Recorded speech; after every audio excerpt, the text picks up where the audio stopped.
Welcome to my YouTube channel. आप सभी का बहुत बहुत स्वागत है। तो दोस्तों, मध्य प्रदेश करंट अफेयर्स में आज का टॉपिक है मध्य प्रदेश के प्रमुख व्यक्तित्वों के निधन। तो चलिए स्टार्ट करते हैं। वीडियो के लास्ट तक बने रहिएगा। यहाँ से क्वेश्चन निकल के आते हैं। पटवारी, मध्य प्रदेश एसआई, मध्य प्रदेश लोक सेवा आयोग सभी के लिए इम्पोर्टेंट रहेंगे। तो स्टार्ट करते हैं। शंकराचार्य स्वामी श्री स्वरूपानंद सरस्वती महाराज। तो दोस्तों, ये के आध्यात्मिक गुरु हैं हिंदुओं के, ठीक है। और ये स्वतंत्रता सेनानी भी रहे हैं।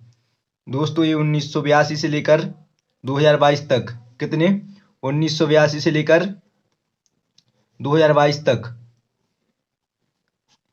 द्वारका पीठ के शंकराचार्य थे, ठीक है। जिनका जन्म कहाँ पर हुआ था दोस्तों? तो जन्म स्थान याद रखिए आप, सिवनी मध्य प्रदेश में होता है, ठीक है। सिवनी के कौन से गांव में? दिघोरी गांव में इनका जन्म होता है। और इनका स्वर्ग कब होता है दोस्तों? स्वर्गवास। तो स्वर्गवास डेट याद रखोगे आप, 11 सितंबर 2022 को इनका स्वर्गवास हुआ था। इसके बाद में आप बात करेंगे तो बाबूलाल गोवर्धन जोशी। तो बाबूलाल गोवर्धन जोशी दोस्तों, ये हॉकी के बहुत ही प्रसिद्ध खिलाड़ी रहे हैं, ठीक है। जिनका निधन कब हुआ है? 20 अप्रैल 2021 को इनका निधन हुआ है। इसके बाद में पेमा फत्या दोस्तों। तो पेमा फत्या यह मध्य प्रदेश के झाबुआ जिले से संबंधित हैं। किस जिले से संबंधित हैं? मध्य प्रदेश के झाबुआ जिले से संबंधित हैं। ये आप याद रखिएगा। जो पेमा फत्या है दोस्तों, यह मध्य प्रदेश के किस जिले से संबंधित हैं? तो यह झाबुआ जिले से संबंधित है, ठीक है। जो पिथौरा चित्रकला किस जनजाति की चित्रकला है? भी जनजाति की चित्रकला है, ठीक है। जिनको शिखर सम्मान 1986 में और तुलसी सम्मान कब दिया गया था? 2017 में दिया गया था। और इनका निधन हुआ था कब? 31 मार्च सन 2020 में इनका निधन हुआ है। तो पेमा फत्या को आप याद रखोगे कि ये कहाँ से संबंधित थे? झाबुआ जिले से संबंधित हैं। और पिथौरा चित्रकला में ये पारंगत थे, ठीक है। जिनको तुलसी सम्मान 2017 में दिया गया था। मोस्ट इंपोर्टेंट है, पूछे जाएंगे ये। इसके बाद में नेक्स्ट बात करेंगे तो लता मंगेशकर, जिनको स्वर कोकिला के नाम से भी जाना जाता है। और आप दोस्तों इनके बारे में तो जानते ही हैं कि संगीत के क्षेत्र में इन्होंने कितनी उपलब्धियां हासिल की हैं। इनको पद्म भूषण 1969 में दिया गया था, ठीक है, याद रखोगे। पद्म भूषण 1999 में दिया गया था। और जो भारत का सर्वोच्च पुरस्कार है, कौन सा? भारत रत्न को कब दिया गया था दोस्तों? 2001 में दिया गया था। और अभी हाल ही में 7 फरवरी 2022 को जो मध्य प्रदेश के मुख्यमंत्री हैं शिवराज सिंह चौहान ने घोषणा की है कि उनके नाम पर संगीत अकादमी और ग्रंथ संग्रहालय की स्थापना की जाएगी, ठीक है। साथ ही उनकी मूर्ति भी स्थापित की जाएगी। तो बात करते हैं लता जी का जन्म। तो दोस्तों, लता जी का जन्म कब होता है? 28 सितंबर 1929 को इनका जन्म होता है। कहाँ पर? इंदौर में। ये आप याद रखोगे। तो लता मंगेशकर, पहला क्वेश्चन तो यहीं से पूछा जाता है कि मध्य प्रदेश के किस जिले से संबंधित थी? तो इंदौर जिले से संबंधित हैं। और बात की जाए कि जो लता मंगेशकर की मृत्यु है दोस्तों, तो मृत्यु कहाँ पर हुई थी? तो 6 फरवरी 2022 में इनकी मृत्यु हुई है। कहाँ पर? मुंबई में। और मुंबई के कौन से अस्पताल में? कैंडी हॉस्पिटल में लता जी की मृत्यु होती है। याद रखोगे, मोस्ट इंपोर्टेंट है, एग्जाम में पूछे जाएंगे। कहीं से भी क्वेश्चन पूछ सकते हैं कि उनको पद्म भूषण कब? 1969 में। पद्म विभूषण कब? 1999 में। और जो भारत का सर्वोच्च पुरस्कार है भारत रत्न, कब मिला था इनको? 2001 में मिला था। और ये आप पॉइंट याद रखना, ठीक है। इसके बाद में बात की जाए तो जो पूर्व जस्टिस रहे हैं, कौन? रमेश चंद्र लोहाटी। तो दोस्तों, रमेश चंद्र लोहाटी 1998 से लेकर 2005 तक जो सर्वोच्च न्यायालय सुप्रीम कोर्ट, उसमें जज रहे। और जब इनका अंतिम पड़ाव आया था, मतलब जब ये जज के तौर पर कार्य कर रहे थे, फिर इनको जून 2004 में सर्वोच्च न्यायालय का मुख्य, क्योंकि आप जानते हो कि सुप्रीम कोर्ट में 33 अन्य न्यायाधीश और एक सुप्रीम कोर्ट का जो मुख्य न्यायाधीश, 34 न्यायाधीशों की बेंच बैठी रहती है, जिसमें 1998 से लेके जून 2004 तक 33 में शामिल थे। फिर जून 2004 के बाद इनको मुख्य न्यायाधीश बनाया गया था। और कौन से नंबर के मुख्य न्यायाधीश बनाया गया था दोस्तों इनको? तो इनको कौन से नंबर का मुख्य न्यायाधीश बनाया गया था? 35वें नंबर का। ये आप याद रखोगे, ठीक है। और ये अपने पद से कब रिटायर हुए थे? तो 1 नवंबर को इनका बर्थडे रहता है, जन्मदिन रहता है। तो 1 नवंबर सन 2005 को ये सेवानिवृत्त हुए थे। और बात की जाए कि जो पूर्व चीफ जस्टिस रमेश चंद्र लाहोटी हैं, यह मध्य प्रदेश के किस जिले से संबंधित थे दोस्तों? तो गुना से संबंधित थे। मोस्ट इंपोर्टेंट है, याद रखिएगा आप। ठीक है, कहाँ से संबंधित थे? गुना से संबंधित थे। जिनका जन्म कब हुआ था? 1940 में इनका जन्म हुआ था। और बात की जाए मृत्यु की, तो मृत्यु कब हुई थी दोस्तों इनकी? 23 मार्च सन 2022 में इनकी मृत्यु होती है। जन्म दोस्तों इनका 1 नवंबर 1940 में हुआ था। ये बात आप याद रखोगे। ठीक है, इसके बाद में बात करेंगे नंद कुमार चौहान की। तो दोस्तों नंद कुमार चौहान जो 1985 से लेके 1996 तक 2 बार विधानसभा सदस्य रहे। ठीक है, और दोस्तों ये विधानसभा सदस्य कहाँ से? खंडवा संसदीय लोकसभा क्षेत्र से लड़ते थे। और जो 1996 में एक बार लोकसभा सदस्य भी रहे। ठीक है, कौन सी लोकसभा के अंतर्गत? 11वीं लोकसभा के अंतर्गत एक खंडवा संसदीय क्षेत्र से लोकसभा सदस्य भी रहे। कौन? नंद कुमार चौहान। और ये 2 बार विधायक रहे, 1 बार सांसद रहे। आप ऐसा याद रखना। ठीक है, 2 बार विधायक रहे और 1 बार सांसद रहे। ठीक है, और दोस्तों जो मध्य प्रदेश में बीजेपी है, बीजेपी से ये थे भारतीय जनता पार्टी। ठीक है, तो 2013 से लेकर 2018 तक जो मध्य प्रदेश की भारतीय जनता पार्टी में ये प्रदेश अध्यक्ष भी रहे।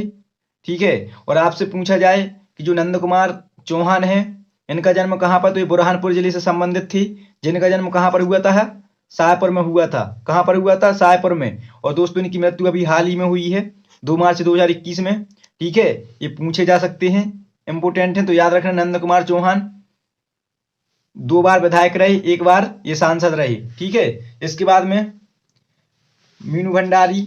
तो मीनू भंडारी को आप जानते होंगे कि हिंदी की सुप्रसिद्ध कहानीकार मीनू भंडारी। ठीक है, जिनके बचपन का नाम क्या था? महेंद्र कुमारी। मीनू भंडारी जो हिंदी की सुप्रसिद्ध कहानीकार, जिनके बचपन का नाम क्या था दोस्तों? महेंद्र कुमारी था। ठीक है, और इनकी अगर बात की जाए कि महत्वपूर्ण कहानी संग्रह कौन कौन से हैं, तो मैं हार गई इन्होंने 1957 में लिखा था। एक प्लेट सैलान। तो दोस्तों एक प्लेट सैलान इन्होंने कब लिखा था? 1962 में लिखा था। और यही सच है 1966 में इनकी प्रमुख कहानी है। और इसके अलावा अगर कहानी में बात की जाए तो त्रिशंकु और निगाहें, एक तस्वीर एवं आंखें, देखा झूठ, इनकी भी एक कहानी है जो बहुत ही इंपोर्टेंट है। और उपन्यास में बात की जाए दोस्तों तो आपका बंटी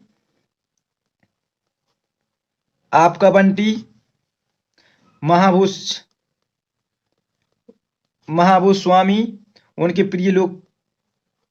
लोकप्रिय उपन्यास हैं। ठीक है, ये याद रखिए, आपका बंटी इनका बहुत ही फेमस उपन्यास है। अब बात आती है कि यह मध्य प्रदेश के किस जिले से संबंधित हैं, तो इनका जन्म भानपुरा तहसील में, जहां पर गांधी सागर बांध है ना भानपुरा में, वहीं पर कहां पर है? मंदसौर में है। ठीक है, मंदसौर को रावण की ससुराल भी कहा जाता है, आप लोगों को पता होगा। तो दोस्तों मीनू भंडारी कहाँ से संबंधित हैं?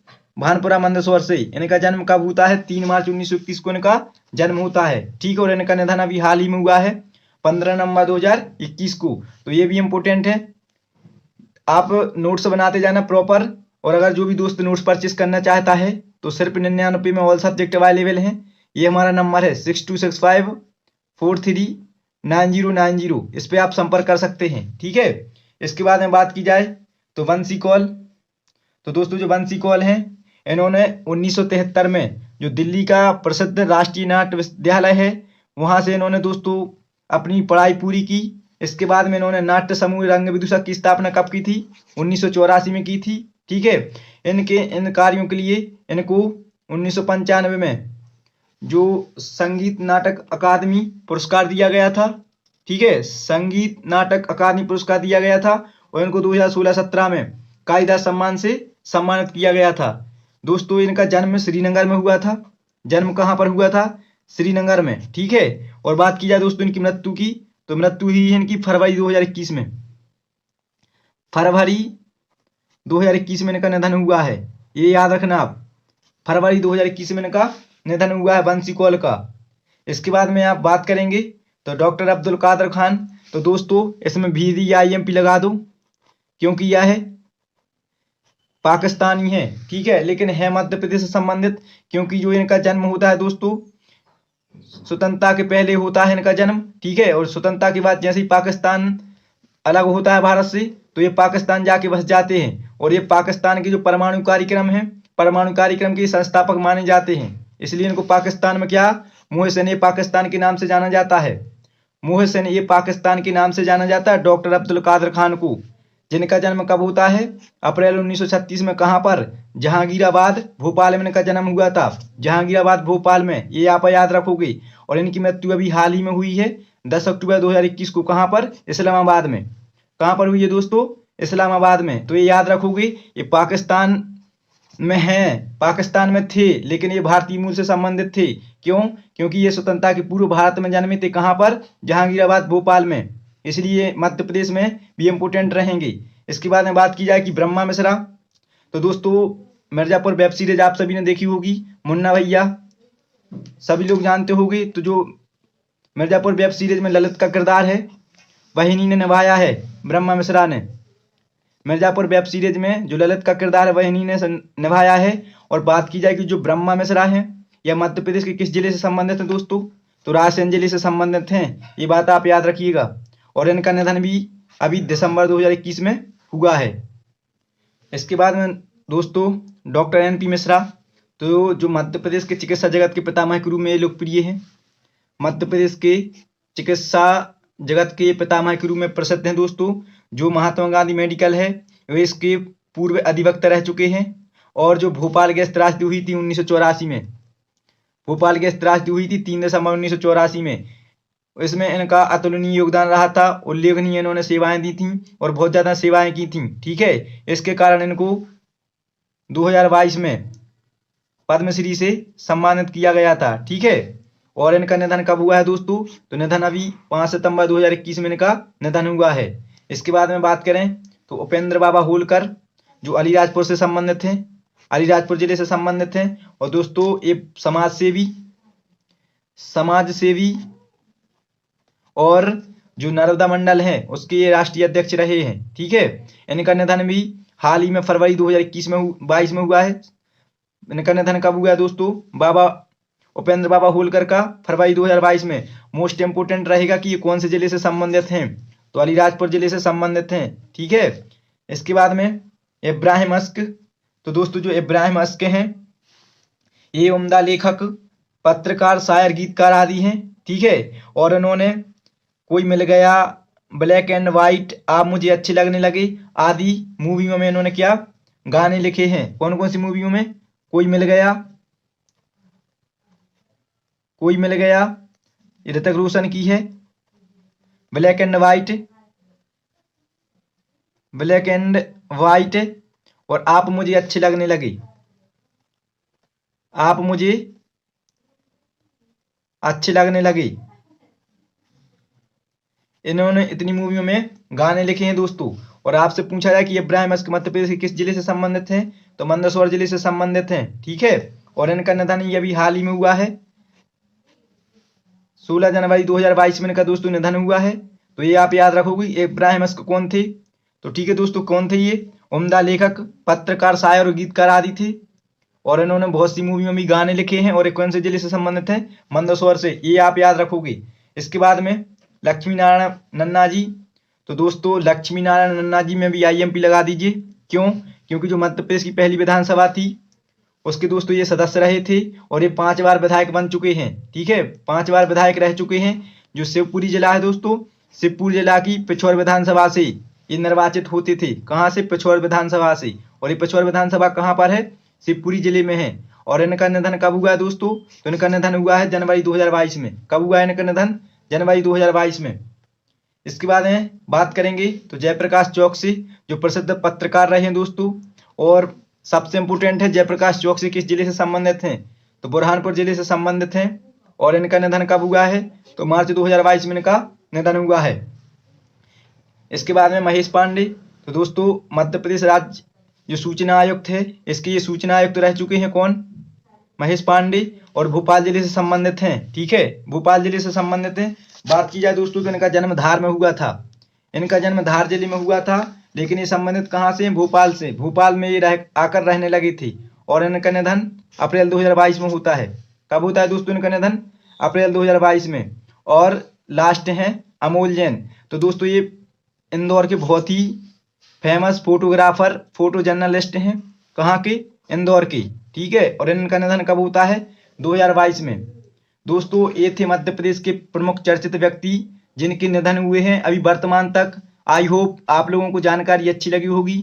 जानकारी अच्छी लगी हो तो वीडियो को लाइक, चैनल को सब्सक्राइब जरूर कीजिएगा, अपने दोस्तों में शेयर कीजिए। मिलते हैं नेक्स्ट वीडियो में, तब तक आप सभी के लिए जय हिंद।